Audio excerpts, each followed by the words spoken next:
Bonjour, dans cette vidéo nous allons parler des répertoires et comment ils sont gérés.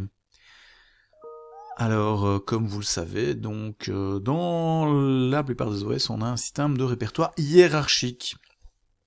Donc, c'est-à-dire qu'on a une racine, et à la racine il y a un certain nombre de répertoires, et dans chacun de ces répertoires, il y a d'autres répertoires. Ok. Alors, voilà, par exemple ici, si on a ce répertoire ici, son chemin c'est /usr/jim. Et donc on peut aller chercher des fichiers qui sont dessus. Maintenant, il est intéressant de se poser la question, mais comment est-ce que on va gérer ça? Alors ici, on voit très clairement apparaître, pour ceux qui sont fans des structures de données, un arbre.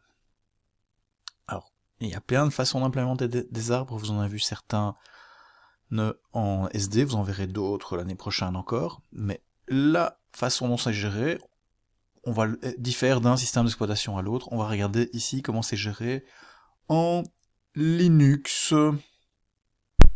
En Linux, mais c'est aussi valable pour les autres Unix-like. Hein. C'est à peu près la même chose. Donc, l'idée, c'est que dans le répertoire, en fait, il y a des entrées qui représentent les fichiers. Et en fait, le fichier, c'est un nom de fichier suivi d'un numéro d'inode. Bon, ici, faites pas très attention à l'entrée et à la taille des blocs, elle est pas tout à fait valable, mais l'idée c'est la suivante, on a un nom de fichier et un nom d'inode. Et les répertoires sont eux-mêmes considérés comme des fichiers. Alors si on reprend notre exemple tout à l'heure, donc par exemple on veut accéder à /user/ast/mbox, on suppose que c'est sa mailbox, on commence par le root directory, donc le slash ici,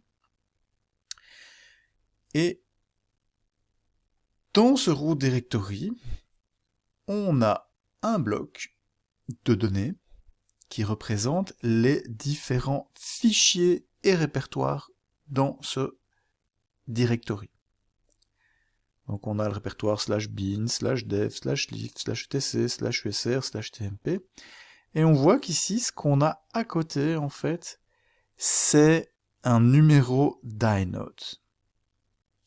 Je vous rappelle que les inodes, ce qu'ils contiennent, donc, c'est les blocs appartenant à un fichier.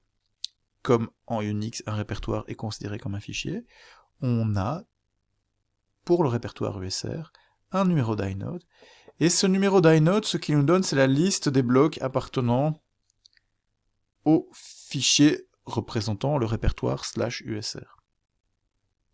Ici, il n'y a qu'un seul bloc, mais il pourrait y en avoir plusieurs s'il y a vraiment beaucoup de fichiers dans le répertoire.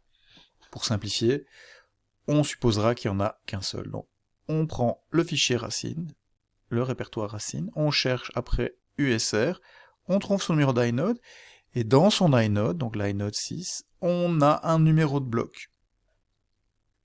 Ce bloc, on va le charger, et on retrouve exactement la même structure que pour le directory racine, c'est-à-dire une liste de fichiers et de répertoires, avec en regard chaque fois leur numéro d'inode, qui permet de savoir quels blocs appartiennent à quel fichier. Ici,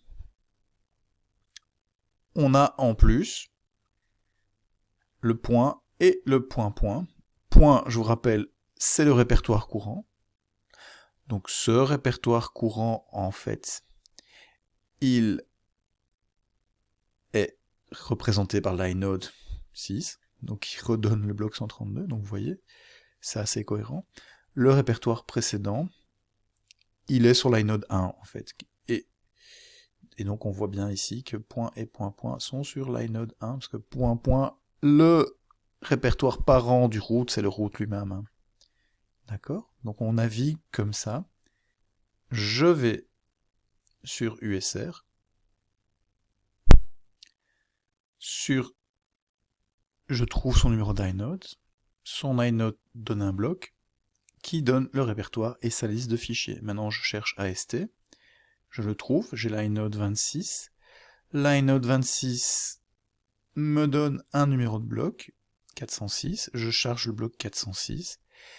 Et je trouve ici mbox, qui est peut-être un fichier mailbox par exemple, hein. Et donc je sais que les blocs de ce fichier se trouvent décrits dans l'inode numéro 60. Voilà.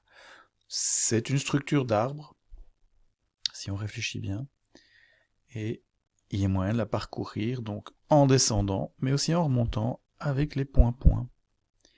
Donc si on est dans le répertoire usr/ast, on peut revenir au répertoire usr. On a l'inode 6 qui donne le bloc 132 ici. Et une fois qu'on est dans le bloc, enfin dans le répertoire usr, on peut revenir au répertoire racine en suivant les points-points. Voilà.